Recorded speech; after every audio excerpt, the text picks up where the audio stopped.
Bagi kamu yang mulai ngoding di Unity, kamu pasti akan berhadapan dengan situasi di mana kamu membutuhkan variabel yang bisa menampung banyak data.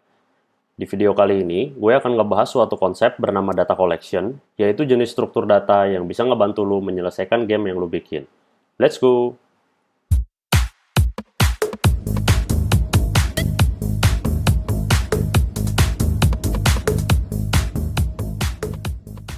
Halo, selamat datang di channel Ksatria Game Dev, channel yang ngebahas konsep programming C# dan tools yang ada di Unity.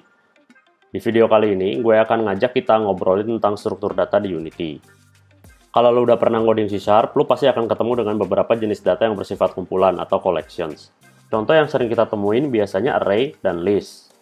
Tapi lo tahu nggak, ada lagi loh jenis data collection lain yang juga bisa lo pakai di situasi berbeda di dalam game lo. Jenis collection lain yang mau gue bahas adalah hashset, dictionary, stack, dan queue. Di video bagian pertama ini, gue akan share tentang array, list, dan hashset. Dan di video kedua, gue akan share tentang dictionary, stack, dan queue. Gue akan share apa bedanya, gimana cara aksesnya, dan juga contoh kasus penggunaan dari jenis list data ini. Langsung aja kita masuk ke collection pertama, yaitu array. Sebagai data collection yang paling dasar, array memungkinkan kita untuk menyimpan kumpulan value dari data dengan jenis yang sama di satu variabel. Misal gue punya 3 variabel tipe string buat nyimpan nama game MOBA, dan gue bikin variabelnya satu-satu kayak gini. Ketiga variabel ini tipenya string semua dan akan digunakan dengan cara yang sama. Jadi daripada dibikin satu-satu kayak gini, gue masukin semuanya di array dengan nama MOBA names kayak gini nih. Ini adalah bentuk deklarasi variabel berbentuk array. Tanda kurung siku inilah yang menandakan bahwa ini adalah sebuah data array. Bagian new di kanan adalah cara untuk mengkonstruksi array dengan 3 buah isi string. Untuk mengakses elemen tertentu dari sebuah array, kita menggunakan operator kurung siku. Misal kalau gue mau ambil elemen kedua dari MOBA names ini, gue pakai cara kayak gini nih. Perhatikan kalau indeks dalam C# itu mulainya dari 0 ya. Jadi untuk dapetin elemen kedua, kita pakai indeks angka 1. Terus, salah satu operasi yang sering dilakukan terhadap array adalah melakukan iterasi. Misal gue punya array berjenis particle system kayak gini, yang isinya beberapa partikel yang gue assign di inspektor. Setelah itu, gue pengen mainin semua partikelnya sekaligus. Maka gue akan ngeiterasi array ini menggunakan for loop seperti ini. Dalam loop ini, kita menggunakan variabel bernama index sebagai iterator array, dan property length untuk menandakan akhir iterasinya. Variabel index ini juga yang gue pakai untuk mengakses elemen dan memanggil method play pada particle system. Sebagai bentuk collection yang paling dasar, kelebihan dari array datang dari sifatnya. Karena array itu menyimpan data dengan tipe yang sama dan ukurannya tetap, array itu sangat efisien saat kita ingin mengakses elemen-elemennya. Misal gue punya array yang isinya 3 hero Dota kayak gini. Karena kita udah tahu indeksnya, kita bisa aja langsung memanggil yang dibutuhkan, untuk kemudian kita akses, dan kita lakuin operasi ke elemen yang kita mau. Terus gimana dengan kekurangannya? Array itu mengharuskan kita untuk mendeklarasikan ukurannya saat awal dikonstruksi. Jadi array itu nggak didesain buat diubah ukurannya. Jadi misal kalau gue mau nambahin satu hero baru lagi nih ke array ini, nggak ada cara yang gampang ya bro. Yang paling mungkin tuh kita hanya bisa ngebikin array baru yang berisi dari 4 hero ini. Sama juga kalau kasusnya kita mau ngurangin isi array-nya. Nah, terus harus gimana dong kalau gue perlu data collection yang bisa digedein dan dikecilin? Mungkin lo butuh jenis data collection yang kedua, yaitu list. List adalah kumpulan data yang cukup mirip dengan array, tapi bedanya jumlah elemennya itu bisa diperbesar dan diperkecil sesuai kebutuhan. Misal gue punya game, di dalam game gue pengen ngimplementasiin sebuah kelas yang ngurusin dan ngitungin musuh yang ada di sebuah level.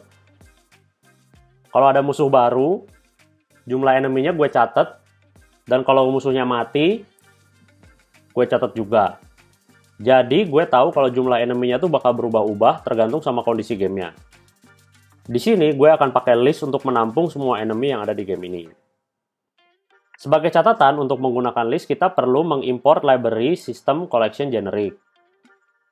Kenapa kita perlu tambahin?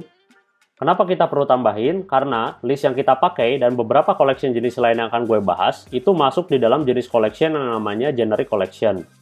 Yang artinya dia menggunakan C# generic sebagai cara untuk mendeklarasikan jenis datanya. Untuk lebih jelasnya, kalian bisa kunjungin dokumentasi resmi C# tentang generic collection di link yang gue taruh di description. Misal, gue punya 3 variabel enemy kayak gini, yang dikonstruksi dari kelas enemy yang sama, yang menampung string sebagai ID dan jumlah HP. Ini adalah deklarasi untuk sebuah list. Perhatikan bagian kurung lancip yang di dalamnya bertuliskan enemy. Ini artinya gue deklarasikan list ini akan menampung tipe data enemy. Ini adalah cara untuk mengkonstruksi list, yaitu dengan menggunakan keyword new. Kita juga bisa langsung mengkonstruksi list dengan mendeklarasikan isinya seperti ini. Untuk nambahin elemen baru, kita gunakan metode add seperti ini, dan enemy yang baru ini akan langsung ditambahin sebagai elemen paling akhir dari listnya.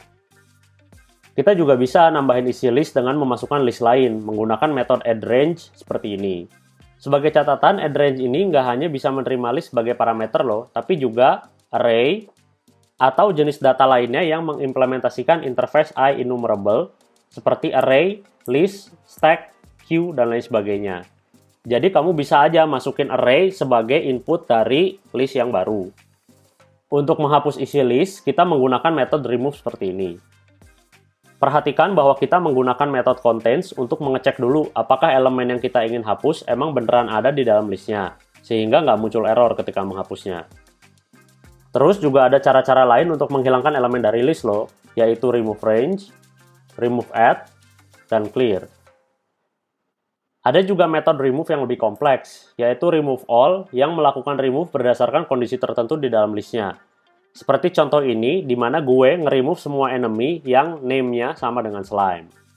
Terakhir, sama halnya seperti array, kita juga bisa loh ngeiterasiin elemen dari list menggunakan loop for kayak gini. Perhatikan bedanya dengan array, list menggunakan property count untuk mengakses jumlah dari listnya. Untuk mengakses indeksnya, caranya sama kayak array ya, yaitu menggunakan kurung siku seperti itu. Sip guys, jadi itu adalah penjelasan untuk list yang memungkinkan kita untuk menyimpan kumpulan data yang ukurannya bisa diperbesar dan diperkecil. Jadi untuk kasus penghitungan si musuh-musuh ini nih, kita bisa menggunakan list untuk mencatat berapa banyak musuh yang masih ada di game kita. Sekarang, gue ada kasus terakhir di video kali ini. Gue lagi bikin game MMORPG nih, katakanlah misalkan Ragnarok Online X, yang di dalamnya ada banyak lokasi yang berbeda-beda. Setiap kali karakter pemain masuk ke sebuah kota, gue pengen catat dan jadiin daftar kota yang dia pernah kunjungin, yang gue namain Visited Cities.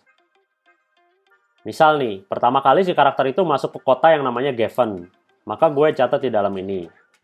Terus karakter kita pergi ke kota kedua namanya Morok, dan kemudian ke kota ketiga namanya Alberta, yang semuanya gue catat di dalam Visited Cities ini. Terakhir, karakter kita balik lagi nih ke Gaven, tapi karena dia udah pernah pergi ke sini sebelumnya, jadi nggak perlu gue catat lagi di dalam Visited Cities. Jadi, isi dari Visited Cities ini adalah sebuah kumpulan data yang isinya unik, atau dalam kata lain, nggak ada duplikasi. Nah, gimana cara implementasinya? Kita bisa aja pakai list untuk implementasinya. Kayak gini nih. Jadi, kita bikin list of string yang namanya Visited Cities, kayak gini. Terus tiap kali gue mau tambahin kota baru, gue cek dulu apakah di dalamnya sudah ada kota tersebut pakai contains, dan baru menambahkannya kalau belum ada di list tersebut. Well, ini sebenarnya kelihatan jalan-jalan aja kan? Tapi gimana kalau gue kasih tahu ada cara yang lebih singkat dan baik untuk mengimplementasi kasus ini? Inilah gunanya hash set. Hash set, atau disebut set aja kalau di bahasa pemrograman lain, adalah suatu kumpulan data yang di dalamnya itu tidak memiliki elemen duplikat. Ini adalah cara untuk deklarasi hash set. Cara deklarasinya serupa dengan list, di mana kita menuliskan tipe datanya di dalam kurung lancip. Untuk menambahkan isi baru ke dalam set, kita gunakan cara add seperti ini. Nah, karena kita pakai hash set, jadi kita nggak perlu lagi ngecek apakah di dalamnya udah ada kota yang mau kita isiin. Karena kalau emang ada duplikat, si hash set sendiri ini otomatis nggak akan nambahin yang baru. Hash set juga sangat cepat dalam proses indexing. Dalam artian, karena data disimpan dalam bentuk hash, jadi akan sangat cepat kalau kita misal mau mengecek apakah suatu elemen ada di dalam set tersebut. Kayak misal gue mau ngecek apakah si player udah pernah visit kota tertentu, kita tinggal panggil metode contains, kayak gini. Nah, mungkin kita bertanya-tanya, ngapain sih kita harus pakai hash set? Kan pakai list juga bisa. Gini, untuk kasus ini, menggunakan set itu lebih efisien dibandingkan list karena proses indexing yang cepat. Apalagi kalau data kamu tuh sudah banyak banget, 10.000 plus. Selain itu, codinganmu akan lebih jelas dibaca karena intention atau niat codingan itu lebih terbaca dengan jelas. Kalau programmer lain atau diri kamu sendiri lihat bahwa kamu tuh mendeklarasikan sesuatu sebagai hashset, maka sudah pasti isi datanya itu tidak akan punya duplikat. Sehingga programmer lain itu lebih bisa ngerti maksud dari data yang kamu buat. Inilah salah satu keuntungannya menggunakan strong type language seperti C#, di mana semua variabel harus dideklarasikan secara eksplisit. Maka manfaatkanlah strong type language dengan baik ya. Oh ya, selain isinya yang unik, hashset juga merepresentasikan struktur dataset atau himpunan matematika loh. Jadi misal gue punya kumpulan data Herodota yang tipenya agility, yang isinya sekarang ada si Ricky, si Ren, sama Razor. Gue juga punya kumpulan data lain yang isinya hero yang nembak dari jauh atau range, seperti Zeus, Razor, sama Enigma. Nah, kalau gue melakukan operasi irisan matematika atau AND untuk mendapatkan hero agility yang juga range, berarti gue akan dapetin si Razor ini kan. Nah, operasi ini bisa dilakukan kalau lo menggunakan hashset.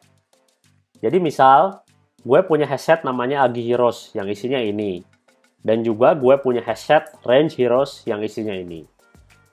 Untuk dapetin irisan tadi, gue panggil metode yang namanya intersect with ini. Sehingga Agi Heroes akan berubah isinya menjadi irisan dari Agi dan Range Heroes, yaitu si Razor. Kebalikannya, gue juga bisa melakukan operasi gabungan atau union dengan memanggil metode union with kayak gini. Ini ngedapetin gabungan dari Agi or Range Heroes yang akan menghasilkan 5 heroes ini. Ngomong-ngomong, sebagai catatan, isi di dalam hashset itu nggak pasti urutannya ya. Jadi kalau misalkan lu ngelakuin looping untuk mengiterasi hashset kayak gini, si program nggak akan bisa ngemastiin urutannya akan selalu sama sesuai dengan yang lu masukin. Jadi diingat-ingat dalam hati ya keterbatasan ini guys. Oke guys, kita udah bahas 3 kumpulan data yang ada di C#, yaitu array, list, dan hashset. Kalau gue bikin tabel nih untuk ngebandingin beda antara mereka bertiga, pertama kita bisa membedakannya dari cara pakainya. Pakailah array untuk isi yang jumlahnya itu lu bisa tentuin. Sementara kalau emang ukurannya berubah-ubah, lu bisa pakai list. Hashset sendiri itu cocok dipakai untuk kumpulan data yang memerlukan non-duplikasi. Kelebihan dari mereka bertiga apa sih? Jika dibandingkan dengan kumpulan data dari tipe lain, mengakses dan mengiterasi array itu cukup cepat dan efisien. Sementara kelebihan dari list adalah ukurannya yang fleksibel sehingga bisa diganti-ganti sesuai kebutuhan. Hashset unggul dari segi kecepatan indexing dan operasi himpunan yang dia bisa lakukan. Terakhir, kekurangan dari mereka apa sih?